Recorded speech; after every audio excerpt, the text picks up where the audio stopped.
Podcast నచ్చితే share చేయండి, like చేయండి, సబ్స్క్రైబ్ చేయండి, ఫాలో అవ్వండి. హిరణ్యగర్భుడు లేఖను రాసి సింహాల రాజుకు నమ్మకస్తుడైన వేగు ద్వారా పంపాడు. చిత్రవర్ణుడు మేఘవర్ణుడిని కర్పూర ద్వీపానికి రాజుగా ప్రకటించకపోయినా మంత్రి దూరదర్శి సలహాను పూర్తిగా పాటించలేదు. మేఘవర్ణుడికి తన అంతరంగికుడిగా ప్రాముఖ్యం ఇచ్చాడు. అంటే అతన్ని రాజులాగా చేయకుండా తనకు కావలసినటువంటి ఒక మంచి వ్యక్తిగా అతనికి చాలా ఇంపార్టెన్స్ ఇచ్చాడు. అనుక్షణం తన వెంట ఉంచుకోసాగాడు. అందరిలోకి మేఘవర్ణుడికి ఒక ప్రత్యేకమైన గౌరవం ఇవ్వటంతో రాబోయే కాలంలో అతన్ని కర్పూర ద్వీపానికి రాజుగా ప్రకటించే అవకాశం ఇంకా పోలేదని ఆ రాజ్యంలో పక్షుల గుసగుసలాడుకుంటూ ఉన్నాయి. ఒకరోజు చిత్రపర్ణుడు మేఘవర్ణుడితో ముచ్చటిస్తూ, మేఘవర్ణ, ఆ హిరణ్యగర్భుడిని, అతడి మంత్రి అయిన సర్వజ్ఞుడిని ఎలా ఏమర్చగలిగావు? వారిని అంతగా నమ్మించడానికి ఎటువంటి వినయ విధేయతలను చూపించావు అంటూ ప్రశ్నించాడు. రాజా, నమ్మిన వారిని మోసగించడం అతి సులువైన కార్యం. హిరణ్యగర్భుడు అందరి రాజుల వంటివాడు కాదు. అతడు తన ఆశ్రయం కోరి వచ్చిన వారందరినీ చేరదీస్తాడు. అతడి మంత్రి అయిన సర్వజ్ఞుడు నా సంగతి అంతా తెలుసుకొని హిరణ్యగర్భుడికి నా గురించి ఎన్నో రకాలుగా చెప్పాలని చూశాడు. అయినా అతడు వినలేదు. నాకు ఆశ్రయం ఇచ్చాడు.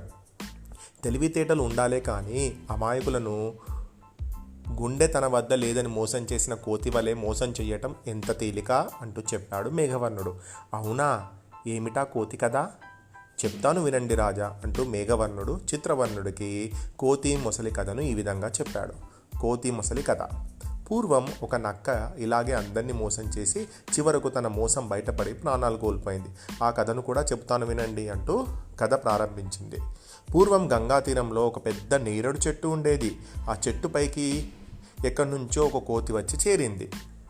కొంతకాలానికి ఆ చెట్టుపైనున్న కోతికి ఆ ఒడ్డుకు వచ్చిపోయే ఒక మొసలికి స్నేహం కుదిరింది. ప్రతిరోజు కోతి మొసలి ఇచ్చేటువంటి పండ్లను సమయానికి అక్కడికి వచ్చి తీసుకొని అవి తింటూ కోతి మొసళ్ళు కబుర్లు చెప్పుకునేవి. ఒకనాడు కోతి కొన్ని నేరేడు పండ్లను మొసలికిచ్చి, మిత్రమా, ఈ పండ్లను తీసుకుపోయి నా కానుకగా నీ భార్యకు ఇవ్వు అని చెప్పింది.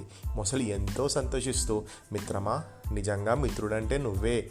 ఇన్నాళ్ళ నుండి ఈ పళ్ళు నేను తింటున్నా, ఎప్పుడూ తీసుకుపోయి నా భార్యకు ఇవ్వాలన్న ఆలోచన నాకు కలగలేదు. అవి తీసుకుపోయి ఇస్తే ఆమె ఎంతో సంతోషిస్తుంది అని చెప్పి ఆ పళ్ళను కొన్ని తీసుకొని పోయి తన భార్యకు ఇచ్చింది మొసలి. ఆ పళ్ళు తిన్న ఆడమొసలి తన భర్తతో, ఆహా, ఆ కోతి ఎంత అదృష్టవంతురాలు, ఇంత తీయని పళ్ళను ప్రతిరోజు తింటుంది కదా, ఈరోజు నుండి ఈ పళ్ళను ప్రతిరోజు నాకు కొన్ని తీసుకురావా అని అంది. ఆనాటి నుండి మగమొసలి కోతిని అడిగి ప్రతిరోజు తన భార్యకు కొన్ని పళ్ళు తీసుకురాసాగింది. కొంతకాలం గడిచింది.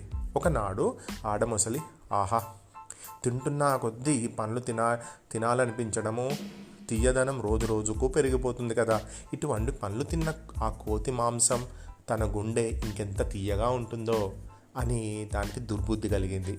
ఈ పళ్ళ రసంతో ఊరిన దాని గుండె మరింత తీయగా మారి ఉంటుందో. ఏది ఏమైనా ఆ కోతి గుండెను రుచి చూడాల్సిందే అనుకుంది. భర్తకు కోతికి ఉన్న స్నేహం వల్ల భర్తను అడిగితే కోతిని చంపి గుండెను తెచ్చి తనకి ఇవ్వడని అందుకు ఏదన్నా ఉపాయం ఆలోచించాలనుకుంది. ఒకనాడు కోతితో ముచ్చట్లు సాగించి చీకటి పడే వేళకు మగమొసలి ఇంటికి చేరుకునేసరికి ఆడమొసలి కుయ్యో మొర్రో అంటూ మూలగసాగింది. ఏం జరిగింది అంటూ అడిగింది మొగమొసలి. ఏం చెప్పమంటారు, ఒక పెద్ద చేప కొట్టుకు వస్తూ కనిపించింది. దాన్ని వేటాడబోయి బండరాయికి గుద్దుకున్నాను. అప్పటి నుంచి ఒళ్ళంతా ఒకటే నొప్పులు. ఎక్కడికక్కడ ఒళ్ళంతా చచ్చిపోయినట్లు ఉంది. కాలు కూడా కదపలేకపోతున్నాను. ఒక్క అడుగు కూడా ముందుకు ఈదలేకపోతున్నాను. తెలిసిన మొసలు ఒకటి వచ్చి చూసిపోయింది. పోతూ పోతూ, నువ్వు ఈ నొప్పులన్నీ తగ్గాలంటే కోతి గుండెకాయని తింటే తప్ప ఈ నొప్పులు తగ్గవంది. మనం నీళ్ళలో ఉండేవాళ్ళం, కోతులేమో నీళ్ళ మీద ఉంటాయి. వాటిని ఎలా వేటాడాలి? దాని గుండెకాయ ఎలా తినాలి? నాకు ఈ నొప్పులు ఎలా తగ్గాలి? అంతా నా కర్మ. ఈ జన్మకి ఇక నా బ్రతుకు ఇంతే అంటూ ఏడవసాగింది. అంటే ఏడువడు నటించింది. దాని ఏడుపు చూసి మొగమొసలికి పాపం జాలి వేసింది. బాధపడకు, అన్నీ తొందరలోనే సర్దుకుంటాయి అని దాన్ని ఓదార్చే ప్రయత్నం చేసింది. ఎలా సర్దుకుంటాయి? కోతి గుండెకాయ తినాలంటే అదేమైనా మాటలా? నేల మీదకి వెళ్ళి మనం వేటాడగలం చెప్పు? కోతి గుండెకాయ తిననిదే ఈ నొప్పులు తగ్గవు. ఈ నొప్పులు తగ్గనిదే నేను అడుగు ముందుకు కదపలేను అంటూ దీర్ఘాలు తీసింది. సరే, బాధపడకు, నా స్నేహితుడున్నాడు కదా, అతన్ని అడిగి గుండెకాయని తెచ్చిస్తాను, సరేనా అంది మొగమొసలి. నువ్వు భలేవాడివి, అడగంగానే ఎవరైనా గుండెని ఇచ్చేస్తారా పిచ్చివాడా. ఒక పని చెయ్యి, రేపు అతన్ని మన ఇంటికి విందుకు ఆహ్వానించు, ఆ తర్వాత కథ నేను చూసుకుంటాను, సరేనా అంటూ సలహా ఇచ్చింది. సరే అలాగే అంది మొగమొసలి. మర్నాడు రోజు కంటే ముందుగా ఒడ్డుకు వచ్చిన మొసలిని చూసి, ఏం మిత్రమా, ఈవేళ త్వరగా వచ్చావు, నేరేడు పళ్ళ రుచి అంతగా లాగేస్తుందా అంటూ హాస్యమాడింది కోతి. అదేం కాదు మిత్రమా, రోజు ఇంత తీయని పళ్ళను సేకరించి ఇస్తున్నందుకు నా భార్య నిన్ను మా ఇంటికి విందుకు తీసుకురమ్మని కోరింది, అందుకనే నిన్ను తీసుకుపోదామని వచ్చాను అంటూ మొసలి భార్య చెప్పమన్నట్లే చెప్పింది.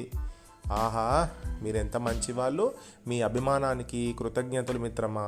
కానీ నీ నివాసమేమో నీటిలో, నా నివాసమేమో నేలపైన.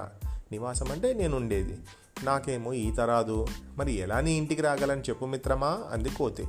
ఆ మాటలకు ముసలి నవ్వి, అయ్యో మిత్రమా, ఇదే నా ఆలోచన. సరే ఏముంది, నా వీపు మీదకి కూర్చో, నీ కాలు తడవకుండా, నీకు ఎలాంటి ఇబ్బంది రాకుండా నిన్ను మా ఇంటికి తీసుకుపోయి తిరిగి తీసుకువచ్చే బాధ్యత నాది అంటూ భరోసా ఇచ్చింది. సరేనంది కోతి. ముసలి కోతిని వీపు పైన ఎక్కించుకొని నీళ్ళలో ఆ నది మధ్యలో ఉన్న చిన్న దీవి లాంటి తన ఇంటి వైపుకు పోసాగింది. కొంత దూరం పోయాక చుట్టూ నీళ్ళే కదా, ఇక కోతి ఎక్కడికి పోలేదు అని నిర్ణయించుకున్నాక ముసలి తన భార్యకు చేసిన జబ్బు సంగతి చెప్పి, అందుకు మిత్రమా నీకో విషయం చెప్పాలనుకుంటున్నాను. ఏంటి మిత్రమా అని అడిగింది కోతి. చూడు మిత్రమా, నేను నిన్ను ఈ విందుకు తీసుకొని వెళ్ళట్లేదు. ఏంటి విందుకు తీసుకొని వెళ్ళట్లేదా? ఏంటంటే నా భార్యకు జబ్బు చేసింది మిత్రమా, దానికి కోతి గుండెను తినాలి, తింటే దాని జబ్బున ఏమవుతుందట అని చెప్పింది. కోతికి భయం వేసింది. అంటే ఇప్పుడు ఈ మొసలి నన్ను మోసం చేసి నా గుండెకాయని తినాలని చూస్తుంది, నన్ను చంపాలని చూస్తుంది, దీనికి తగిన బుద్ధి చెప్పాలి అనుకొని కోతి గుండెను మొసలి అడగగానే కోతి, అమ్మో ఈ మొసలి భార్య గుండెలు తీసిన పంటు నన్ను చంపి తినాలని ఎత్తు వేసింది అన్నమాట. దాని ఎత్తు తెలియని ఈ మొసలి భార్య మాటలు నమ్మి దానికి నన్ను అప్పగించేందుకు విందు పేరుతో తీసుకుపోతుంది.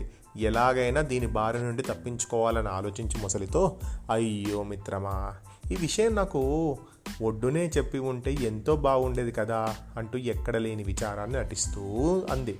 అయ్యో ఏమైంది మిత్రమా అంది మొసలి. మిత్రమా, నువ్వంటే ఎంత అభిమానమో, నీ భార్య అన్నా నాకు అంతే అభిమానం. ఆమెకు జబ్బు చేసిందని అందుకు వైద్యానికి నా గుండె కావాలని నీవు ఒడ్డునే చెప్పి ఉంటే నాతో పాటు ఆ చెట్టు తొర్రలో దాచిన నా గుండెను వెంట తెచ్చేవాడిని కదా. అంటే నా గుండెను అక్కడ చెట్టు తొర్రలో అంటే చెట్టు రంధ్రంలో దాచిపెట్టాను, మరి ఎట్లా ఇప్పుడు నా దగ్గర గుండె లేదు అని చెప్తుంది. ఇప్పుడు గుండె లేని నన్ను నీ భార్య దగ్గర తీసుకుపోయి ఏం ప్రయోజనం చెప్పు అంది కోతి ఎంతో విచారంగా. అదేమిటి, నీ గుండె నీ దగ్గర లేదా అంది మొసలి కంగారు పడుతూ. అయ్యో లేదు, నేనేమన్నా నీకులా నీటి ప్రాణినా, ఎప్పుడూ నేల మీద శత్రువుల భయమే కదా, అందుకే నా గుండెని తీసి జాగ్రత్తగా చెట్టు తొర్రలో దాచాను. సరేలే, జరిగింది ఏదో జరిగిపోయింది, త్వరగా ఒడ్డుకు పద, నా గుండెని తీసుకొని మళ్ళీ వద్దామంది కోతి. మొసలి కోతి మాటలను పూర్తిగా నమ్మేసింది. తిరిగి కోతిని ఒడ్డుకు చేర్చింది. ఒడ్డుకు చేరగానే కోతి చెంగుమంటూ ఎగిరి చెట్టు మీదకి చేరింది. కొద్దిసేపు వేచి చూసి మొసలి, ఏమైంది మిత్రమా, త్వరగా గుండెని తీసుకురా, అవతల చీకటి పడే వేలవుతుంది అంటూ అరిచింది.